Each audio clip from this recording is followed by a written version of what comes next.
1947 में south Asia में British राज की समाप्ति के बाद एक नए संघर्ष की शुरुआत हुई, जिसके परिणाम स्वरूप एशिया में शांति शब्द ही खत्म हो गया। ये संघर्ष है दो पड़ोसी देशों का संघर्ष, भारत पाकिस्तान संघर्ष। 1947 में भारत का बंटवारा हुआ और इस्लाम के नाम पे एक देश बनाया गया जिसका नाम पाकिस्तान रखा गया। अंग्रेजों से आजादी मिलने के बाद तुरंत भारत और पाकिस्तान कश्मीर को लेकर आपस में भिड़ गए और तब से लेकर आज तक इन दोनों देशों के बीच रिलेशन ठीक नहीं हो पाए हैं। तो नमस्कार दोस्तों, स्वागत करते हैं आपका चार्जिंग पॉइंट हिंदी में। दोस्तों, आज के इस वीडियो में हम बात करेंगे भारत और पाकिस्तान के पास्ट, प्रेजेंट और फ्यूचर के बारे में। तो जानने के लिए जुड़े रहिए आप इस वीडियो के साथ। 1947 में भारत को तोड़ के एक देश बनाया गया जिसका नाम पाकिस्तान रखा गया। जहां आज एक देश चांद तो छोड़िए मंगल तक पहुंच गया है, वहीं दूसरा देश आज भी कश्मीर को हथियाने में लगा हुआ है। जहां आज भारत दुनिया की 5वीं सबसे बड़ी अर्थव्यवस्था है, वहीं पाकिस्तान की अर्थव्यवस्था पूरी तरह से डामाडोल हो रखी है। पाकिस्तान से अलग हुआ उसका हिस्सा बांग्लादेश आज उससे कहीं ज्यादा आगे निकल चुका है। पर शुरुआत में पाकिस्तान के हालात ऐसे नहीं थे। शुरुआत में पाकिस्तान की इकोनॉमिक ग्रोथ भारत से कहीं ज्यादा थी। आजादी के बाद भारत और पाकिस्तान ने सोशलिस्ट पॉलिसी अपनाई थी, जिसके चलते दोनों देश बहुत धीरे धीरे ग्रो कर रहे थे। पर फिर 1958 में जैसे ही पाकिस्तान में पहला मिलिट्री कू हुआ, अयूब खान ने पाकिस्तान की इकोनॉमी पूरी तरह से खोल दी। अयूब खान ने पाकिस्तान में लिबरलाइजेशन और प्राइवेटाइजेशन को इंट्रोड्यूस किया, जिसके चलते अयूब खान के दौर में पाकिस्तान की एवरेज ग्रोथ रेट 5.8% पहुंच गई थी। 1960s में पाकिस्तान साउथ एशिया में सबसे तेजी से ग्रो करने वाला देश था।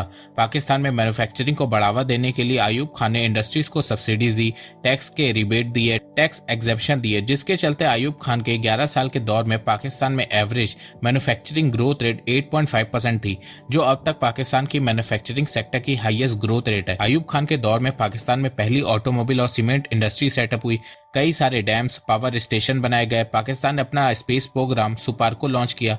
अयूब खान के दौर में कई लैंड रिफॉर्म भी किए गए, जिसके चलते पाकिस्तान का एग्रीकल्चर सेक्टर भी ग्रो कर रहा था। अयूब खान के दौर को पाकिस्तान में डेकेड ऑफ डेवलपमेंट कहा जाता है। इसके अलावा अयूब खान के समय पाकिस्तान के रिलेशन चाइना, यूएस दोनों के साथ अच्छे थे।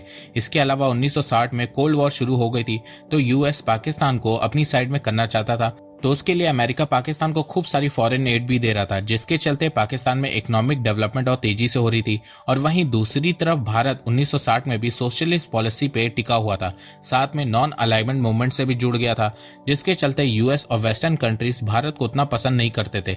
तो जहां पाकिस्तान खरगोश की तरह तेजी से आगे बढ़ रहा था, वहीं भारत कछुए की तरह धीरे धीरे चल रहा था।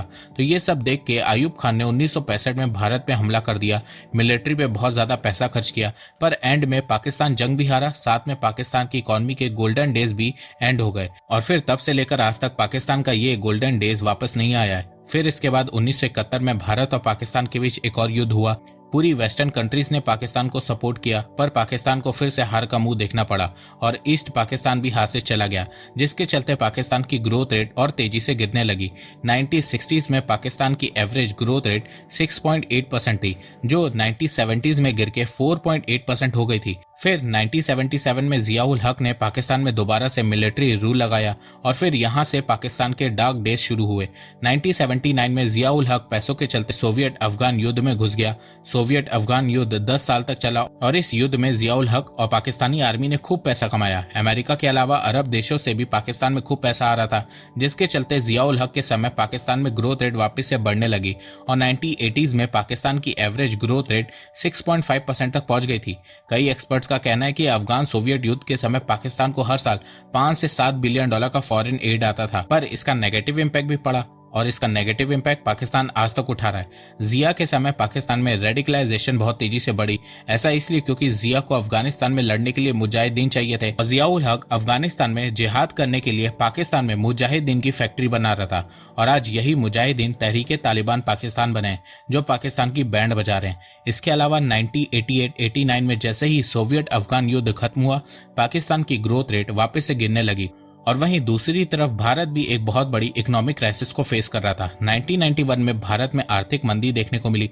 भारत के फॉरेन रिजर्व में सिर्फ 3 हफ्ते इंपोर्ट लायक पैसा बचा था। सरकार कर्ज चुकाने में असमर्थ हो रही थी। हालात इतने ज्यादा खराब हो गए थे कि भारत सरकार फरवरी 1991 में बजट तक पेश नहीं कर पाई थी। वर्ल्ड बैंक और IMF ने भी हेल्प करने से मना कर दिया था, जिसके चलते भारत सरकार को पेमेंट करने के लिए देश के सोने को भी गिरवी रखना पड़ा था। तब इस आर्थिक संकट से भारत को निकालने के लिए भारत सरकार ने लिबरलाइजेशन पॉलिसी अपनाई और भारत के मार्केट को दुनिया भर की कंपनीज के लिए खोल दिया, जिसका रिजल्ट ये निकला कि एक के बाद एक फॉरेन कंपनी भारत में आने लगी और इंडियन कंपनी के साथ मर्ज होने लगी और इससे इंडिया की ग्रोथ जर्नी की शुरुआत हुई। तो जहां 1991 के बाद से भारत तेजी से ग्रो करने लगा, वहीं पाकिस्तान की ग्रोथ रेट कम हो रही थी। साथ में पाकिस्तान का कश्मीर ऑब्सेशन भी बढ़ता जा रहा था। इसी बीच 1998 में भारत और पाकिस्तान दोनों ने न्यूक्लियर टेस्ट किया और दोनों न्यूक्लियर आर्म कंट्री बन गए। फिर इसके बाद 1999 में परवेज मुशर्रफ ने कारगिल पे हमला कर दिया और पाकिस्तान फिर से हार गया। पर मुशर्रफ की लॉटरी तब लगी जब 2001 में अमेरिका अफगानिस्तान में उतर गया और इससे फिर पाकिस्तान में भर भर के डॉलर आने लगे, जिससे पाकिस्तान की इकॉनमी फिर से ठीक होने लगी। पर फिर जैसे जैसे यूएस अफगानिस्तान को कंट्रोल करने लगा, यूएस की एड पाकिस्तान में कम होने लगी और फिर पाकिस्तान की ग्रोथ रेट फिर से गिरने लगी। पर फिर 2013 में चाइना की पाकिस्तान में एंट्री हुई। चाइना पाकिस्तान को सीपेक का सपना दिखाने लगा और उसे लोन देने लगा और डेट ट्रैप में फंसाने लगा, जिससे कुछ समय के लिए पाकिस्तान की ग्रोथ रेट फिर से ठीक होने लगी, इन्फ्लेशन कंट्रोल होने लगा। पर यह चीज भी ज्यादा दिन नहीं चली। देखो, पाकिस्तान की इकोनॉमिक ग्रोथ हमेशा से बोरोड ग्रोथ रही है। पाकिस्तान की इकोनॉमी हमेशा से फॉरेन एड और लोन पे चलती आ रही है। मतलब कभी अमेरिका पाकिस्तान को पैसा देता है, तो कभी सऊदी पैसा देता है, तो कभी IMF पैसा देता है, तो कभी चाइना पैसा देता है और उसी से पाकिस्तान की ग्रोथ हो रही है। पर अब पाकिस्तान के बोरोवर्स धीरे धीरे कम होते जा रहे हैं। यूएस ने पाकिस्तान को एड देना खत्म कर दिया है। सऊदी ने भी अब लोन पे शर्त लगाना शुरू कर दिया है। चाइना भी अब पाकिस्तान को ज्यादा कर्ज नहीं दे रहा है। इसके अलावा IMF भी पाकिस्तान को पैसे देने से पहले बहुत कड़ी शर्तें सामने रख रहा है, जिसके चलते पाकिस्तान के पास पैसा ही नहीं आ पा रहा है। पाकिस्तान के पास कोई मेजर इंडस्ट्री नहीं है, एग्रीकल्चर सेक्टर भी कमजोर हो गया है, IT सेक्टर नहीं है और इन सब रीजन के चलते पाकिस्तान इकोनॉमिक कोलैप्स की तरफ बहुत तेजी से बढ़ रहा है। तो जहां पाकिस्तान बोरोड ग्रोथ से चल रहा था, वहीं 2000 के बाद से भारत ने सर्विस सेक्टर में बहुत ध्यान दिया। इंफॉर्मेशन टेक्नोलॉजी, BPO जैसी टेक्निकल फील्ड में फोकस करना स्टार्ट किया। IT सेक्टर के बढ़ने से न केवल भारत की अर्थव्यवस्था मजबूत होने लगी, बल्कि इंडियन बिजनेसेस की भी ग्रोथ होने लगी। IT सेक्टर के कारण भारत को ग्लोबली अपने आप को रिप्रेजेंट करने का मौका मिल गया और भारत ने यह मौका गवाया भी नहीं और अपने बिजनेस को वर्ल्ड वाइड फैलाना स्टार्ट कर दिया। इसके अलावा 2014 से 2018 तक भारत वर्ल्ड की फास्टेस्ट ग्रोइंग मेजर इकोनॉमी भी बना, जहां 1947 से 1990 तक भारत की एवरेज ग्रोथ रेट 4% थी, वहीं 1991 से भारत की एवरेज ग्रोथ रेट 6% से ज्यादा होने लगी और ये जो डेकेड चल रहा है, इसमें भारत की एवरेज ग्रोथ रेट 7% प्रेडिक्ट की गई है। पाकिस्तान के प्रेजेंट सिचुएशन की बात करें तो 1947 से लेकर अब तक पाकिस्तान 23 बार IMF से भीख मांग चुका है और इस बार पाकिस्तान में जो इकोनॉमिक क्राइसिस आई है वो अब तक की सबसे बड़ी और वर्स्ट इकोनॉमिक क्राइसिस आई है और इस बार पाकिस्तान के कोलैप्स होने के चांसेस सबसे ज्यादा हैं। ऐसा इसलिए क्योंकि पाकिस्तान में इन्फ्लेशन 36% से ज्यादा हो गया है। पाकिस्तान के पास सिर्फ एक हफ्ते लायक फॉरेन रिजर्व बचा है। पाकिस्तान का एक्सटर्नल डेट $130 बिलियन से ज्यादा हो गया है। कई एक्सपर्ट्स का मानना है कि पाकिस्तान टेक्निकली डिफॉल्ट हो चुका है, बस डिक्लेयर करना बाकी है। इसके अलावा पाकिस्तान की आर्थिक स्थिति इस समय इतनी ज्यादा खराब है कि उसका असर अब पाकिस्तान की आर्मी पे भी दिखना शुरू हो गया है। यूरेशियन टाइम की रिपोर्ट के अनुसार पाकिस्तान में फ्यूल क्राइसिस की वजह से पाकिस्तान आर्मी ने इस साल के सभी वॉर गेम और मिलिट्री ड्रिल्स को रोकने का फैसला कर लिया है। इस समय पाकिस्तान की हालत इतनी ज्यादा खराब है कि पाकिस्तान के पास टैंक्स तो हैं, पर उनमें भरने के लिए फ्यूल नहीं है। फ्यूल क्राइसिस के अलावा पाकिस्तान आर्मी फूड शॉर्टेज को भी फेस कर रही है। इसके अलावा पाकिस्तान अपने एसेट जैसे कि motorways, highways, airport, port, railway को भी बेच रहा है। पाकिस्तान की गवर्नमेंट ने कराची पोर्ट के 6 से लेकर 9 बर्थ को UAE की प्राइवेट कंपनी को 50 सालों के लिए $220 मिलियन में बेच दिया है। अगला नंबर इस्लामाबाद इंटरनेशनल एयरपोर्ट का है। इसके अलावा फॉरेन इन्वेस्टर भी पाकिस्तान को छोड़ के जा रहे हैं। बेयस जो एक फार्मास्यूटिकल कंपनी है वो पाकिस्तान को छोड़ के चली गई है, जिसके चलते पाकिस्तान में दवाइयों की प्राइस बढ़ने वाली है। इसके अलावा पाकिस्तान से US pharmaceutical company Eli Lilly जा चुकी है। इसके अलावा नॉर्वे की कंपनी टेलीनॉर और South Korean company Lotte Chemical Pakistan छोड़ने वाली है। इन दोनों कंपनी ने डिस इन्वेस्टमेंट शुरू कर दी है। इसके अलावा टोयोटा और सुजुकी मोटर्स ने पाकिस्तान में बाइक और कार बनाना बंद कर दिया है। पाकिस्तान की इस साल की ग्रोथ रेट 0.2% प्रिडिक्ट की गई है, वहीं भारत 7% से ग्रो करने वाला है। इसके अलावा कई इकोनॉमिक एक्सपर्ट का कहना है कि पाकिस्तान को जो IMF से $3 बिलियन का लोन मिला है, उससे पाकिस्तान की लोन प्रॉब्लम और बढ़ेगी। पाकिस्तान को जून 2024 तक $25 बिलियन कर्ज चुकाना है और 2026 तक $77 बिलियन कर्ज चुकाना है, जो पाकिस्तान की GDP का 22% है। तो $3 बिलियन लोन लेने से पाकिस्तान का कर्ज ही बढ़ने वाला है। तो देखा जाए पाकिस्तान जो इकोनॉमिक क्राइसिस को फेस फेस कर रहा है वो लॉन्ग टर्म 10-15 सालों तक चलने वाली है, जिससे पाकिस्तान और पाकिस्तान की आर्मी कमजोर होती रहेगी। वहीं भारत की बात करें तो इस समय भारत दुनिया की 5वीं सबसे बड़ी इकॉनमी है। भारत के पास दुनिया की 4th पावरफुल मिलिट्री है। भारत की जीडीपी $3.7 ट्रिलियन से ज्यादा है। वहीं पाकिस्तान की $340 बिलियन है। भारत का फॉरेन रिजर्व $600 बिलियन से ज्यादा है। वहीं पाकिस्तान के पास सिर्फ $4 बिलियन फॉरेन रिजर्व बचा है। इसके अलावा भारत आईटी फार्मा सेक्टर में ग्लोबल पावर है। वहीं पाकिस्तान टेररिज्म में पावर है। भारत में इलेक्ट्रॉनिक मैन्युफैक्चरिंग बढ़ रही है। भारत के एक्सपोर्ट बढ़ रहे हैं। बहुत सी मेजर कंपनीज भारत में आ रही हैं, जिससे भारत में फॉरेन डायरेक्ट इन्वेस्टमेंट बढ़ रहा है। भारत में इन्फ्लेशन कंट्रोल में है। भारत में पॉवर्टी कम हो रही है। इंफ्रास्ट्रक्चर स्ट्रांग हो रहा है। तो देखा जाए आज के समय पाकिस्तान भारत के सामने कुछ भी नहीं है। फ्यूचर की बात करें तो पाकिस्तान का फ्यूचर यही है कि वो हर देश हर फाइनेंशियल ऑर्गेनाइजेशन से खुल के भीख मांगेगा, जैसे वो आज मांग रहा है। महंगाई पाकिस्तान के लोगों की कमर तोड़ेगी। पाकिस्तान का कर्ज बढ़ता जाएगा। यंग पाकिस्तानी पाकिस्तान छोड़ के जाएंगे और पाकिस्तान में टेररिज्म फिर से तेजी से बढ़ेगा। वहीं भारत की बात करें तो भारत का आने वाला फ्यूचर बहुत ही शानदार होने वाला है।